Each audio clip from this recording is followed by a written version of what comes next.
اچھا لیکن سر مجھے یہ فرمائے گا کہ اگر لاہور میں فار ایگزامپل اجازت نہیں ملتی ہے، عالیہ حمزہ صاحبہ صوبائی صدر ہیں، تو پھر آپشن کیا ہوگا؟ بظاہر تو مشکل لگ رہا ہے کہ پنجاب میں کہیں آپ لوگوں کو جلسہ کرنے کی اجازت دی جائے گی، کہا یہ جا رہا ہے جس طرح پہلے گرفتاریاں ہوتی رہی، اگر ویسے ہی ہوا تو پھر کیا آپشن ہوگا آپ لوگوں کے پاس؟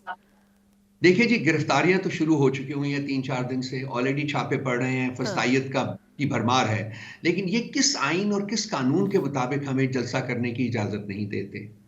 کون سا وہ آئین ہے؟ کیا وہ اس ملک کا آئین ہے؟ کیا ہمارا ملک کا آئین جو ہے وہ ہمیں اجازت نہیں دیتا جلسے پرامن احتجاج کرنے کی؟ کیا اس ملک کا قانون جو ہے وہ پی ٹی آئی کو پرامن احتجاج کرنے کی اجازت نہیں دیتا؟ یہ دیتا ہے، آئین بھی دیتا ہے، قانون بھی دیتا ہے۔ تو پھر یہ لوگ کس آئین اور کس قانون کو فالو کر رہے ہیں کہ اپنے آپ کو کس ناطے سے اس ملک کی حکومت کہتے ہیں؟ یہ تو کسی ایلین حکومت لگتی ہے ہمیں، اس ملک کی تو حکومت نہیں ہے۔ اور 26 نومبر کو جو انہوں نے کیا ہے پاکستان کی عوام کے ساتھ، جس طریقے سے نہتے پروٹیسٹرز کے اوپر انہوں نے ڈائریکٹ گولیاں چلائی ہیں، وہ تو کسی ریاست کی حکومت جو ہے، جو کہ اپنے عوام کا خیال کرتی ہے، یہ اس کا کام ہی نہیں ہو سکتا۔ تو یہ اپنے جو ان کے ایکشنز ہیں، جو کچھ کر رہے ہیں، اس کے ناطے فرینکلی یہ حکومت جان کی نسبت سے جانے کی بھی جو ہے وہ یہ قابل نہیں ہے۔ تو ان کو چاہیے کہ یہ نکل جائیں، چلے جائیں، اور اس ملک کا جو مینڈیٹ ہے اس کو ریسٹور کریں تاکہ ملک کو آگے بڑھایا جا سکے۔ باہر صورت آپ کے جواب میں فردر یہ ہے کہ جی ہمیں جس چیز کی بھی ہمیں آئین اور قانون اجازت دیتا ہے، وہ ہم حتی الوسع کوشش کریں گے کہ اس کو کیا جائے۔ میں نے کہا ہے کہ اگر لاہور کا جلسہ نہیں بھی ہوتا تو پھر بھی لاہور میں پروٹیسٹ ہوگا، جہاں بھی ہم کر سکیں گے ہم پروٹیسٹ کریں گے۔ اچھا سر، یہ کے پی کے میں جنید اکبر صاحب کو ذمہ داری تو ملی ہے، لیکن جب اس طرح انہوں نے میٹنگ بھی کی ہے تو اس میٹنگ میں بھی گنڈا پور صاحب کو تو خیر انوائٹ نہیں کیا گیا تھا، لیکن صوبائی سطح پر تھی، لیکن اس میں کچھ ایم این ایز اور ایم پی ایز وغیرہ بھی شاید شامل نہیں ہوئی۔ آپ کے خیال میں یہ کتنا ڈیفیکلٹ ہوگا کہ صوبائی حکومت کے ساتھ تعاون کے بغیر اپنے بلبوتے پہ پی ٹی آئی جو ہے وہ ساری کیمپین اور وہ جلسہ جو انہوں نے احتجاج 8 فروری کو کرنا ہے اس کو اکٹھا کر کے لوگوں کو وہ کر سکیں؟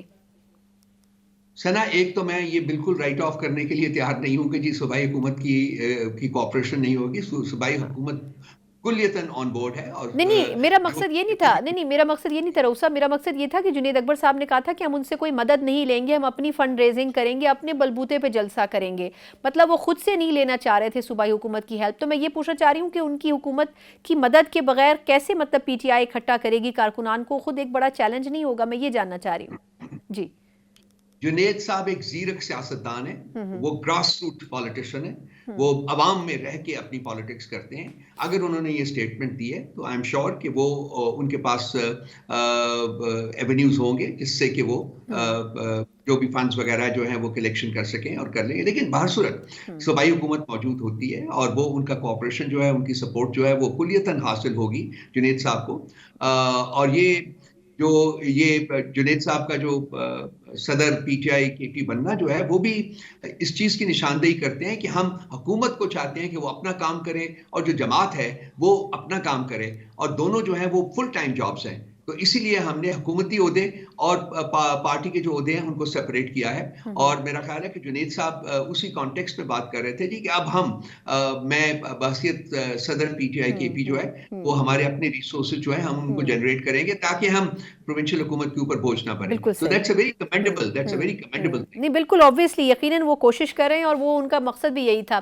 اچھا آپ سر تھوڑا سا میں آپ سے عدلیہ سے حوالے سے لاسٹ فیو منٹ سے کامنٹ لینا چاہوں گی۔ جو اسلام آباد ہائی کورٹ میں کچھ ججز کی تعیناتی ہوئی، اس کے اوپر وکلا کی طرف سے، تنظیموں کی طرف سے بھی بڑا ایک ریزسٹنس سامنے آیا۔ آپ کو لگتا ہے کہ یہ، اور خبریں بھی یہی ہیں کہ انہی میں سے کسی ایک جج کو اسلام آباد ہائی کورٹ کا چیف جسٹس بنایا جائے گا، آپ کے خیال میں یہ روٹین کی کارروائی ہے کیونکہ اکارڈنگ ٹو دا کانسٹیٹیوشن ہی کیا جا رہا ہے جو کیا جا رہا ہے، پھر آپ کے خیال میں اس پہ یہ ریزسٹنس کیوں آ رہا ہے وکلا کی اور دیگر تنظیموں کی طرف سے؟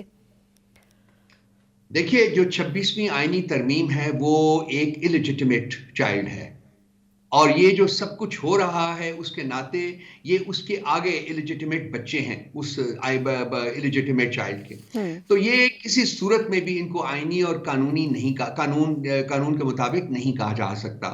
یہ جو کچھ بھی ہو رہا ہے، یہ جو حکومت ہے اس کی ڈیسپریشن ہے، صرف اس لیے کہ وہ پی ٹی آئی کو ہر صورت میں کنٹرول کرنا چاہتی ہے، ہر صورت میں یہ انشور کرنا چاہتی ہے کہ پی ٹی آئی کو انصاف نہ ملے۔ اب اس وقت جو حالات ہیں، جس طریقے سے